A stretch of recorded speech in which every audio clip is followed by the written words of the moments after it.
Assalamualaikum warahmatullahi wabarakatuh. Halo semuanya, aku Faradila Putri dari Prodi Statistika Universitas Mula Warman Samarinda. Di video kali ini aku akan mereview materi yang telah disampaikan oleh kelompok 8, yaitu materi tentang surat menyurat. Surat sendiri merupakan suatu sarana komunikasi tertulis untuk menyampaikan informasi, pernyataan, atau pesan kepada pihak lain yang mempunyai keperluan kegiatan dengan bentuk tertentu. Surat sendiri memiliki beberapa fungsi. Yang pertama, sebagai alat penghubung secara tertulis. Yang kedua, sebagai bukti hitam di atas putih yang mempunyai kekuatan hukum. Yang ketiga, sebagai alat pengingat bila sewaktu-waktu dibutuhkan seperti arsip. Yang keempat, sebagai bukti sejarah untuk bahan riset. Dan yang kelima, sebagai bahan dokumentasi. Selain itu, surat juga memiliki tujuan. Tujuan dari surat yang pertama yaitu menyampaikan informasi. Yang kedua, menyampaikan maksud dan tujuan sesuai dengan isi hati penulis. Dan yang ketiga, mendapatkan tanggapan dari pembaca surat tentang isi surat. Kemudian, surat juga memiliki beberapa kelebihan. Yang pertama, yaitu murah. Yang kedua, daya jangkaunya lebih luas. Yang ketiga, bersifat formal dan efektif. Dan yang kelima, bisa dijadikan bukti hitam di atas putih.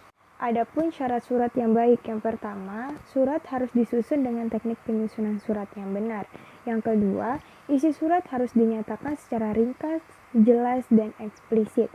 Dan yang ketiga, bahasa yang digunakan dalam surat yaitu menggunakan bahasa baku.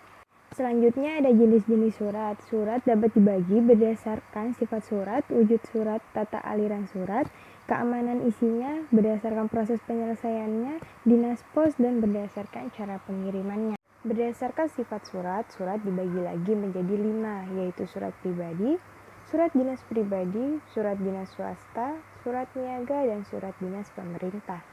Surat dinas sendiri memiliki beberapa ciri-ciri. Yang pertama, menggunakan kop surat dari instansi atau lembaga yang bersangkutan.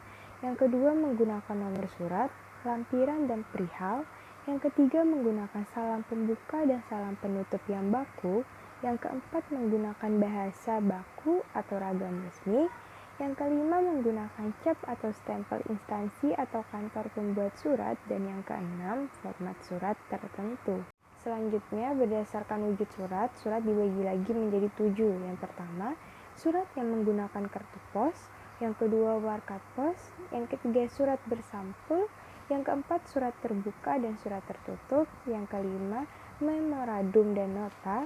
Yang keenam, telegram. Dan yang ketujuh, surat biasa. Kemudian, berdasarkan aliran surat, surat dibagi lagi menjadi 2, yaitu surat masuk dan surat keluar.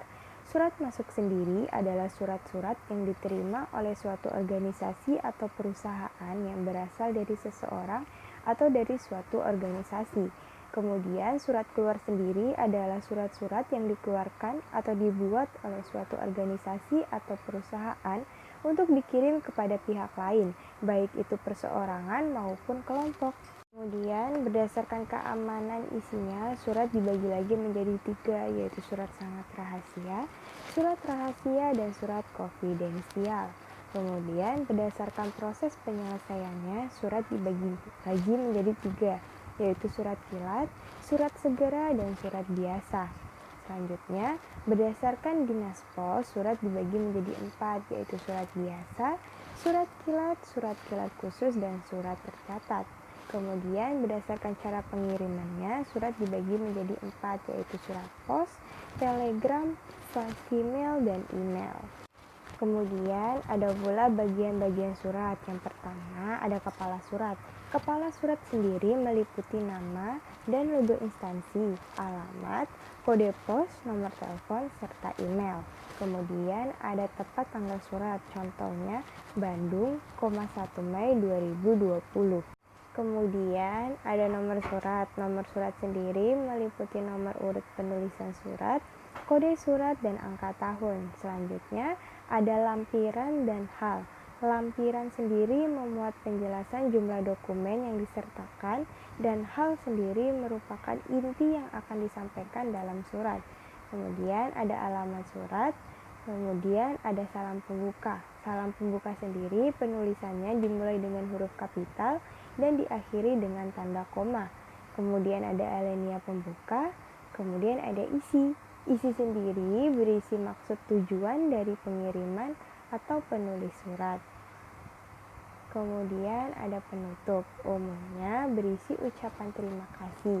Kemudian ada salam penutup, contohnya hormat saya, hormat kami, dan lain-lain. Kemudian ada nama jelas pengirim dan tanda tangannya. Selanjutnya ada bentuk surat. Bentuk surat sendiri yang pertama ada bentuk setengah lurus, yang kedua bentuk lurus, yang ketiga bentuk lekuk dan gerigi, yang keempat bentuk resmi Indonesia Lama, dan yang kelima bentuk resmi Indonesia Baru.